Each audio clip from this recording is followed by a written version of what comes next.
અને આપણા જ આપણને નડે છે ને તારે જ આ દુનિયા ઓળખે છે. આપણા આપણને નડે ને સમજવાનું, ઠાકર નજીક આવ્યો હોય તો જ આપણા આપણને નડે, ને કે આપણા નો નડે. આ મીરાબાઈ કોણ નડ્યું? રાણો. પ્રહલાદ ને કોણ નડ્યું? એનો બાપ. પાંડવો ને કોણ નડ્યા? કૌરવ. નરસિંહ મહેતા ને કોણ નડ્યું? એની નાય. પોતાના નડ્યા પછી જ ઇતિહાસ થયા.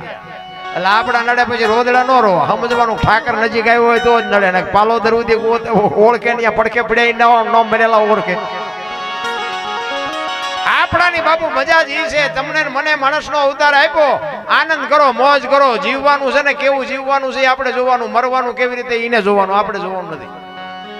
બસ આનંદ કરી લ્યો. કોઈની માથે બાપુ વજન છે નહીં, લઈને ફરે બધા. મેં આ કર્યું, મેં આ કર્યું. ગોવિંદસિંહ કહેતા છે કે મેં મકાન બનાવ્યું, પણ એ તો મારો બાપ ત્રાજ બે છે એટલે નગર બાપુ એક બકડ્યું સિમેન્ટ નથી વપરાતી. હા, એ તો ઈ ત્રાજવે હોય ત્યાં થાય રામ. કે આપણા ગઢા બાપુ કેવા મકાનમાં રહેતા હતા? આવા ભાડ્યા હતા. વરસાદ થાય તો આખા ઘરના બકડીયા લઈને રખડતા હોય, દંદુડિયું થતી હોય. એટલે હું ચારે હા, ભગવાનની કૃપા નથી તો એ બધા કે સ્વર્ગામ ને સ્વર્ગામાં ન લાગતું કે આપણે સ્વર્ગમાં બેઠા એવું ન લાગતું? ક્યાં તમારે સ્વર્ગ ગોતવું છે? બધા કે સ્વર્ગમાં ઇન્દ્ર ભગવાન સોનાના સિંહાસન ઉપર છે, અહીંયા ઇન્દ્રની અપસરાયું નાચે છે, અહીંયા ફુવારા છે, ત્યાં કોક જી આવ્યું હોય કોને મારે પગ ઝાલવા? બધું આમ જ હાલે છે, કોઈ જી આવ્યું નથી. આ બેઠા છે સ્વર્ગમાં જ બેઠા છે, પણ દેખાતું નથી. આપણા ઘરના ધાબા ઉપર ચડીને જોવો ને એટલે આખું ગામ દેખાય, આપણું ઘર ન દેખાય. આ મગજમારી વાળું છે. હા, આખું ગામ દેખાય. તમારો ત્રીજા માળનું મકાન, 3 માળનું મકાન હોય, ઉપર ચડીને જોવો ને એટલે આખું ગામ દેખાય, તમારું ઘર ન દેખાય. આખી દુનિયાને શિખામણ દે, ઓલાની પેરાપીટ તૂટલી છે, ઓલાનો તાળા પડી ગયા છે, ઓલા નામ થયું, પણ તારે પ્લાસ્ટરે નથી તો જો, પણ એ દેખાતું જ નથી. આ જ બીમારી છે. કોઈની માથે વજન છે નહીં રામ.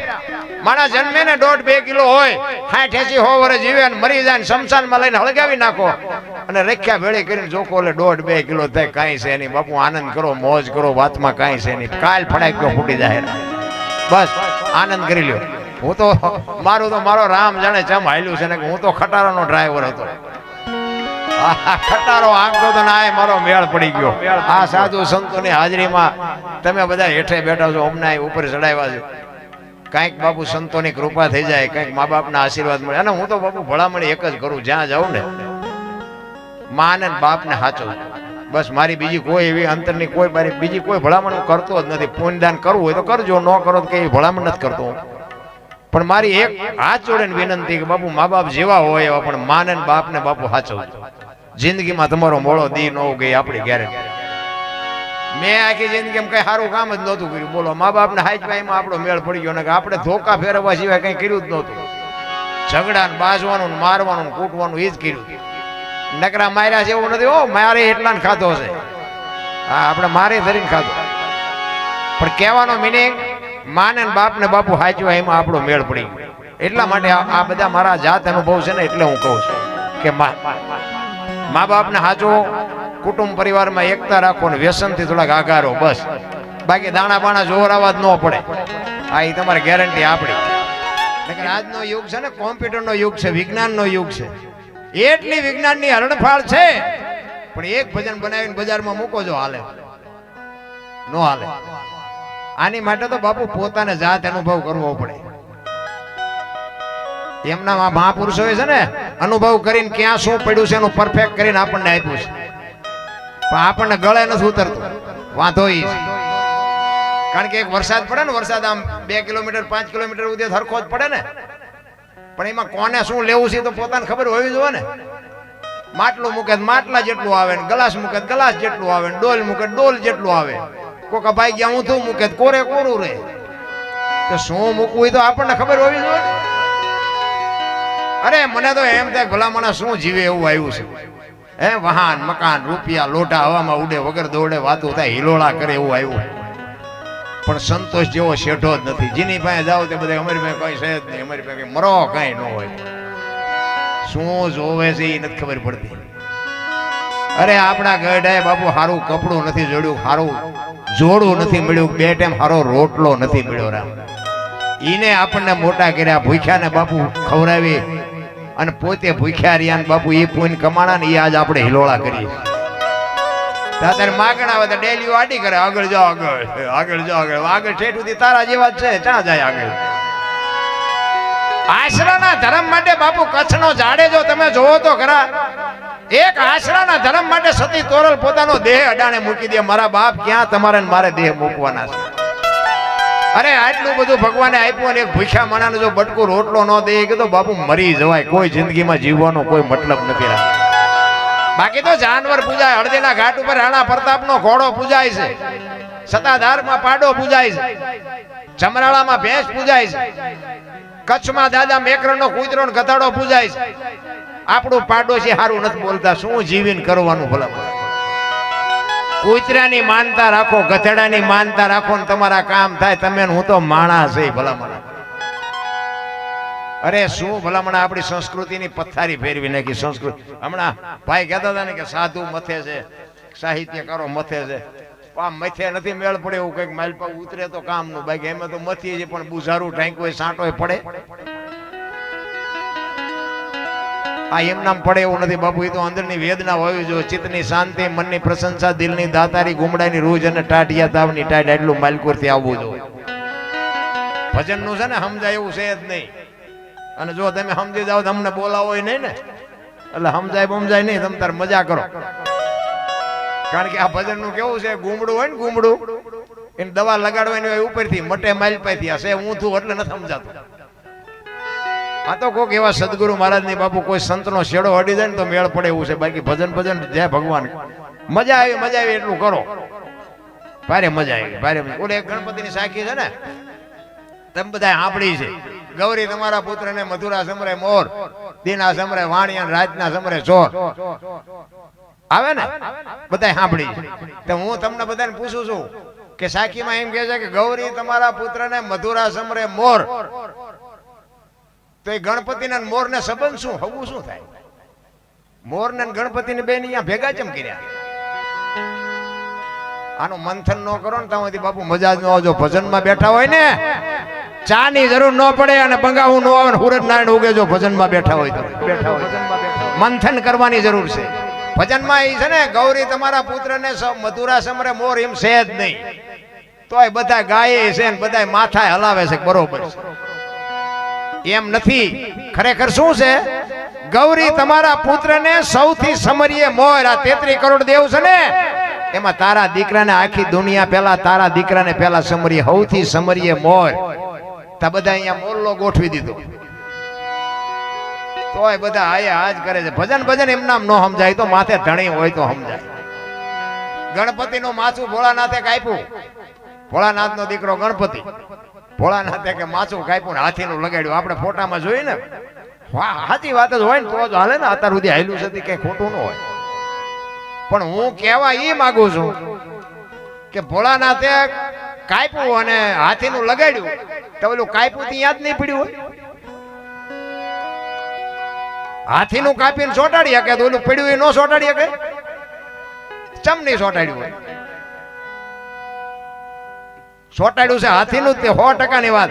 અહીંયા હાથીનું માથું ફિટ થાય તમને કેમ લાગે? આવડું હોય, આ 4 આંગળની જગ્યા છે, ફિટ થાય છે? 100% સાચું. હાથીનું જ લગાડ્યું છે. આપણા ચકડા ગઈ ગયા છે. આ બુદ્ધિનો વિજ્ઞાનનો વિષય નથી, લખવું હોય તો લખી લેજો. આ કોઈ યુનિવર્સિટીમાં કોઈ કોલેજમાં ભણાવતું નથી. આની માટે તો બાપુ કોઈક એવો સંતની જરૂર પડે. અને સંત બાપુ જો સંતનો શેડો અડે ને તો જ આ દુનિયામાં તમને મને સમજાય, બાકી સમજાય બમજાય નહીં. ઘણા એમને એમ કે તમે 2 લાખ રૂપિયા લો છો, 2 લાખ નું શું તમે કરો છો? મેં કીધું તો તને બેટા મારા આમાં કઈ હુજ પડે છે? ઈ નથી હુજ પડતી ને, એના અમને દે છે. એમ નામ નથી રૂપાળા જોઈને દઈ દેતા. સાંભળવું છે, સમજવું છે, દુનિયાને સાચું જોવે છે, નથી જોતું એવી વાત નથી. સાચું કોઈને કહેવું નથી. મુદ્દો ઈ છે. આ વાણી છે ને હરભુજી, રામદેવજી બાપાના માસીના દીકરા ભાઈ થાય. હરભુજી ને હૈયે હરખ અપાર ઘોડલા ચરમતા દીઠા રામા પીરના. ક્યારે ભજન બનેલું? રામદેવજી બાપા ને જયારે સ્વધામ જવાનો સમય થયો ને, ત્યારે એમને કુટુંબ પરિવારને ભેગું કર્યું અને કીધું કે ભાઈ મારો હવે સમય થઈ ગયો અને મારી બધી તૈયારી કરો. પણ એક મારે તમને ભલામણ કરવાની છે કે મારી સમાધિ લેવાઈ ગયા પછી બ્રહ્મા વિષ્ણુ મહેશ આવીને કદાચ એમ કહે કે આ રામદેવજી મળ્યા હતા, તોય તમારે સમાધિ ખોલવાની વાત ન કરતા. દુનિયા ગમે કે અને આપણા કોળમાં ત્રીજી પેઢીએ પીર પાકશે મારું તમને વચન છે. અને આ વાત રામદેવજી બાપાએ પોતાના પાકશે મારું તમને વચન છે. અને આ વાત રામદેવજી બાપાએ પોતાના પરિવારને શું કામ કીધું કે હરભુજીને વચન આપ્યું હતું રામદેવજી બાપાએ કે હું તમને મળ્યા સિવાયનો જઈશ નહીં.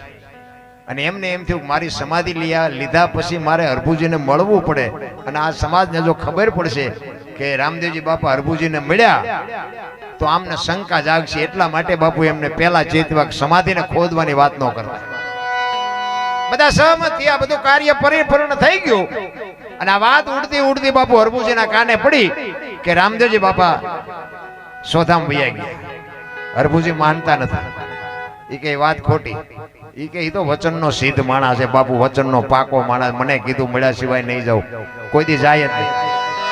કોકે કીધું કે પણ અમે ન્યા જતા. એ કે વાત બધી બરોબર, પણ હું અહીંયા જાઉં અને પાકું કરું પછી એ વાત માનું, ત્યાં સુધી ન માનું. અને ત્યાંથી બાપુ ઘોડે ચડ્યા હરભુજીઓ. બગાડ ઘાટ કરતો બાપુ રણુજા બાજુ ગાડો ઘોડાને વેતો કર્યો. અને રણુજાનો જ્યાં સીમાડો આવ્યો ને બાપુ, અહીંયા રામદેવજી બાપા ના ઘોડા ચરે છે. રામદેવજી બાપા ઝાડવાના સાંયે બેઠા છે. અહીંયા હરભુજી આ વાણી કરેલી કે હરભુજીને હૈયે હરખ અપાર ઘોડલા ચરમતા દીઠા રામા પીરના. અહીંયા બે જણા ભેટ્યા, બે જણા રામ રામ કર્યા. અને હરભુજી કહે છે રામદેવજીને કે મેં તો આવી વાત સાંભળી હતી. એટલે રામદેવજી બાપાએ વાતનો ગોળો ટોળો કરી નાખ્યો. ભાઈ આ તો જગત છે, ગમે એ વાત કરે. બે આપણે કહુંબો નથી પીધો, કહુંબો બનાવી કે ઘણા ટાઈમથી આપણે કહુંબો નથી પીધો. એ ઓલી વાત ભૂલવાડી દીધી અને બે કહુંબો પીધો.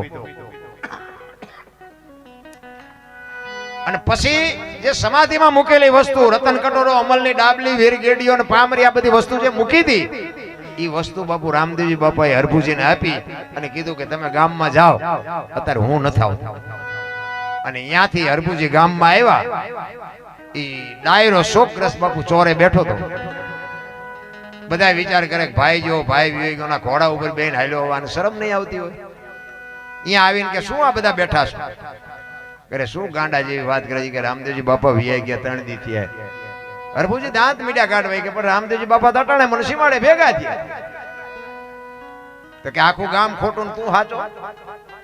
અને પછી આ બાપુ અમલની ડાબલીને વીર ગેડીઓને બતાવ્યું કે પણ આ મને રામદેવજી બાપાએ અત્યારે આપ્યું. અને શંકા જાગી. આપણે સમાધિ દઈને આવતા રહ્યા પછી કે માથું મારી નીકળી ગયેલા, હાલો કે ખોદવા જાવ. મેં હમણાં કીધું એમાં આપણા જ નથી સમજી ગયા. અહીંયા ગયા ને ખોદવાની તૈયારી કરીને આકાશવાણી થઈ ગઈ, મેં તમને શું કીધું? હવે આ કાયમ દુકાળ પડશે ને હવે હું જઉં છું સૌરાષ્ટ્રમાં. પેલાનું બાપુ આપણું પાળિયાદ ને ગેબીનાથ. આજે એક ગામ એવું નહીં હોય કે રામદેવજીનું મંદિર ન હોય, રામદેવજીનું મંડળ ન હોય, રામદેવજીનો નેજો નો ફરક હોય. બાપુ એવડી આપણા માથે કચ્છ કાઠિયાવાડ ને સૌરાષ્ટ્ર માથે બાપુ એવડી કૃપા થઈ ગઈ. નકર ઈ જે રાજસ્થાનમાં ઈ રામદેવજી બાપાની વાત જો કુટુંબ પરિવાર માન્યું હોત તો આજ રાજસ્થાન હોનાનું હોત. મારા રામદેવજી બાપા અહીંયા બાપુ આવતા રહ્યા. અને પછી બાપુ અહીંયા તો જે હોય જાતા હોય જાયજો, હું કોઈ ના નથી પાડતો.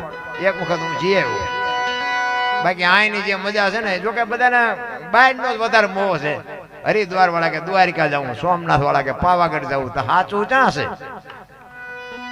ગામનો રામજી મંદિરનો પૂજારી એકલો ટોકરી વગાડતો હોય. એટલે પણ આને દો ને 360 દી મંદિર ચોખ્ખું રાખે, એ કોઈને દેખાતું જ નથી. ઓલા પણ 3 દી લાઈનમાં ઉભા રહે, પછી પાછા વીઆઈપી દર્શન કરવા લઈ જાય. ઓલા 500 ગુડાવી. એટલે પણ આ ગામના રામજી મંદિરના 25 રૂપિયા તો દો, અહીંયા 500 દો છો. પણ આ હું જ નથી. સત્ય તો સત્ય જ હોય મારા રામ. જો આપણા ગામમાં રામજી મંદિર બનાવ્યું છે એ ખોટું છે? અને અહીંયા આપણે જઈએ છીએ તો આપણને મૂર્તિ શું આપણી યાર વાતો કરે છે? મેં તો ખટારો આંક્યો, આખી દુનિયા રખડી આવ્યો, બાકી વાતમાં કાંઈ છે નહીં. ભલે દુનિયા જોવા જેવી છે, જાવ ખરા આંટો મારો, બાકી મળે કાંઈ નહીં. આ લખવું હોય તો લખી લે. અમે તો ગોકુળમાં ગયા હતા, ગોકુળમાં આંટો મારો. તો એક બાપુ બેઠા હતા. અમે 4-5 ભાઈબંધ હતા ને, કે બેસી જાઓ. એમ બધા બેસી ગયા. એ કે 100 રૂપિયા લાવો. મેં સીના. એ કે કાનુડાને હિસકો નાખવા. મેં કીધું અમારા 100 રૂપિયા બગડે, કાનુડાની નીંદર બગડે, ભલે હું તો. એ કે નાસ્તિક લાગો. નાસ્તિક છે તેમાં કાનુડો દ્વારકા આવ્યો. આ કઈ છે નહીં, કાનુડો તમારી ભેગો છે. આ તમે આંટો મારવા આવ્યા છે. આવીને આવી દુકાનો નાખીને બેઠા બધા. અહીંયા છે ને પૈસા ગણવાના માણા રાખવા પડે. તમે ન જોયું હોય સરખો આંટો મારીને જોઈ લેજો. અને આપણે જો બધા એનો એટલે બધા ન જતા હોય એટલું ન દેતા હોય ને તો અહીંયા તો બાપુ ભૂખ કડાકા બોલાવે. આપણે બધા ઓલા ગંગાજીમાં પૈસા નાખે કે ગંગા માં છે ને પૈસા નાખે. અહીંયા ઓલા લુગડા વગરના છોકરા ધૂપકા મારી મારીને મેલપે પૈસા વીણે છે. બોલો આપણે અહીં કે ગંગાજીમાં નાઈ લઈએ એટલે પાપ બળી જાય તો અહીંયા રોજ ધૂપકા મારતા છે ને પાપ જ નહીં લાગતું હોય ને. એવું કઈ છે નહીં મારા રામ. માન બાપના બાપુ આશીર્વાદ મેળવો ને દુનિયાની ટોચે તમને મારો નાથ પોગાડી દે. ઈ હરભુજીને ઈ પછી જયારે આકાશવાણી થઈ ત્યારે હરભુજી બાપુ ચોથા આંસુ રડવા માંડ્યો કે આહા આ તો મને મળવા માટે જ આવ્યો તો, બાકી હું ઓળખી ન હોય કે હું. હરભુજી રોતો રોતો કે છે કે અરે મારા બાપ